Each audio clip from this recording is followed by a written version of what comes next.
The first step in any recipe is to measure the ingredients, but many recipes provide two options, weight or volume measurements. Making the right choice can influence whether or not your baked goods turn out the way you wanted. It can also be a big factor in how many dishes you have to do once you're done baking. And let's be honest, who wants to wash extra dishes when you could be enjoying a fresh roll hot out of the oven? So the question is, should you measure your ingredients by weight or by volume? Let's find out. Volume measurements are what's typically used in home kitchens in the United States. The measuring cups and spoons you probably have in a kitchen drawer, those measure volume. When a recipe lists cups, tablespoons, and teaspoons, those are volume measurements. Other volume measurements include fluid ounces, pints, quarts, and gallons. They also include milliliters and liters. Meanwhile, weight measurements are more common in European kitchens. They include ounces, pounds, grams, and kilograms. To bake with weight measurements, you'll need a kitchen scale instead of measuring cups and spoons. So, the question is, when you decide to bake a recipe like this one, that gives ingredient measurements in both weight and volume, which one should you choose? Flour is a key ingredient in many baking recipes, so I'd argue that being able to measure it well is crucial to the baking process. If you're using weight measurements and the recipe calls for 120 grams of flour, you simply need to put a bowl on the scale, zero out the scale using the tare button, and scoop flour into the bowl until the scale reads 120 grams. But if you're going to use volume measurements and measure out 1 cup of flour, things are not quite so simple. There are several different methods for measuring flour by volume, and they don't all provide the same results. Most beginner bakers' first impulse is to simply scoop the flour out of their container using the measuring cup.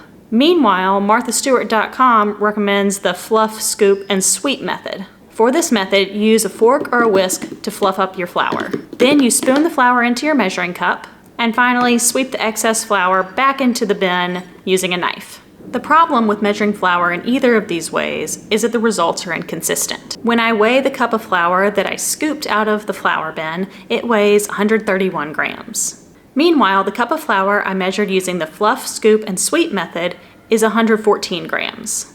In other words, there are more particles of flour in the first cup than the second. I asked my husband to measure a cup of flour using these two methods so I could compare our results, and his cups of flour were a little bit different from mine. His scooped flour weighed 132 grams, while his fluffed cup of flour weighed 117 grams. And just to show how extreme the results could be, we each crammed as much flour as we could into a measuring cup. I got 149 grams of flour into the measuring cup, while my husband got a measly 140 grams of flour into the measuring cup. So different methods for measuring flour by volume will give different results. And different people will get different results using the same method. But if you're using weight measurements and you're measuring out 120 grams of flour, it will always weigh 120 grams. So if you've got the option to weigh your flour instead of using a measuring cup, I would always take that option. Another ingredient that's particularly susceptible to inaccuracies when measured by volume is brown sugar. When I gently scoop brown sugar into a measuring cup, it weighs 142 grams. But if I pack it into the measuring cup like most recipes call for, I get 200 grams of brown sugar. I asked my husband to measure some brown sugar so I'd have more results to compare. When I just asked him to measure 1 cup without any further instructions, it weighed 189 grams. Next, I asked him to gently scoop the brown sugar into the measuring cup, and it weighed 155 grams. Then I asked him to measure 1 cup of packed brown sugar, and he got all the way to 213 grams. So just like with flour, I would also use a scale to measure brown sugar. And at that point, why not use a scale to measure all of your ingredients? One of my pet peeves about using volume measurements is the number of dirty dishes it creates. Earlier in this video, when I weighed 120 grams of flour, it only produced 1 dirty dish, the bowl the flour went into. But when I used the fluff, scoop, and sweep method, I had to use a fork, a spoon, and a knife in addition to the measuring cup. That's literally an entire place setting of silverware just to measure a cup of flour. But of course, a recipe is more than just flour and even brown sugar, so I'm gonna make these dinner rolls twice. Once using a scale and once using volume measurements. At the end, we'll compare how many dirty dishes I ended up with for each batch.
ended up with a lot more dirty dishes when using measuring cups and spoons. Even if volume measurements were just as consistent, this would be reason enough for me to use a scale exclusively. Once the dough is risen, it's time to shape each batch of dough into 12 rolls. For the batch I'm making with the scale, I'll weigh the dough and divide by 12 since I'm making 12 rolls. Now I just have to weigh out 12 balls of dough that each weigh 56 grams.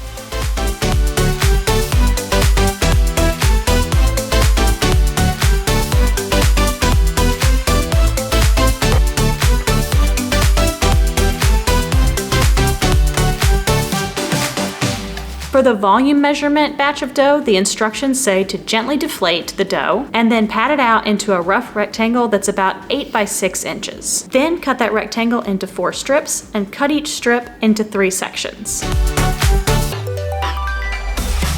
You can definitely see that these rolls are not all the same size. Just out of curiosity, I weighed each one with my scale just to see how big of a difference there was. The biggest roll weighed in at 70 grams, while the smallest one was almost half that size at 36. So this method for dividing the dough into individual rolls led to a wide variety of roll sizes. With either method, now you've got 12 pieces of dough you can shape into rolls.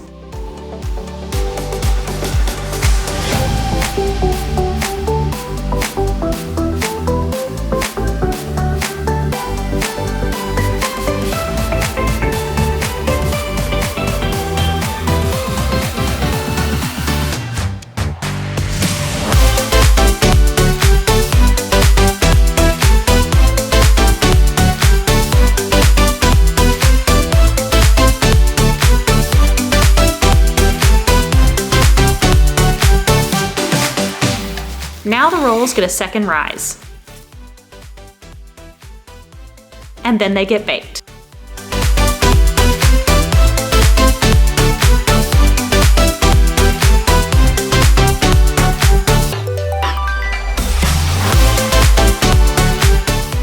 The rolls are out of the oven, and it is so obvious which batch was made with the scale and which one was not. The rolls in the batch I made with the scale basically all look identical to each other. But with the rolls that were made without a scale, someone is going to end up with a sad roll at dinner. So the bottom line is that a scale is super useful for baking. It helps you measure consistently, reduces dishes, and makes sure everyone gets an equal portion of your baked goods.